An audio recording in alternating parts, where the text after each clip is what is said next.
I think it's very sad when Germany makes a massive oil and gas deal with Russia, where you're supposed to be guarding against Russia, and Germany goes out and pays billions and billions of dollars a year to Russia. So we're supposed to protect you against Russia, but they're paying billions of dollars to Russia, and I think that's very inappropriate. And the former chancellor of Germany is the head of the pipeline company that's supplying the gas. Now, this has been going on for decades. This has been brought up by other presidents, but other presidents never did anything about it because I don't think they understood it or they just didn't want to get involved. But I have to bring it up because I think it's very unfair to our country. It's very unfair to our taxpayer.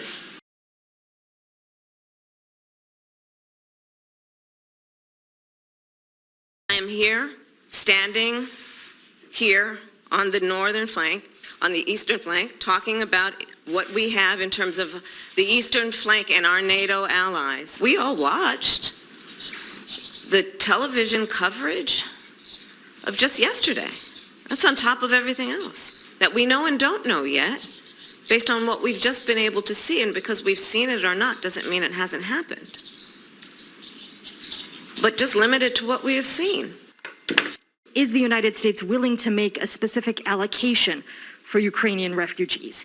And for President Duda, I wanted to know if you think, and if you asked the United States to specifically accept more refugees.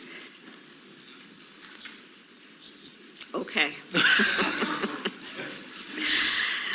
A friend in need is a friend indeed. Okay, I can first.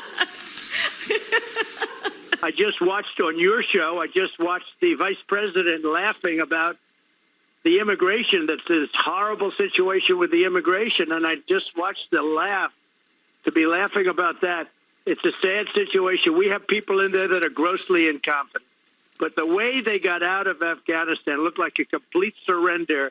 And I'll tell you, Putin was watching, and President Xi was watching, and the leaders in Iran were watching, and Kim Jong-un was watching, North Korea.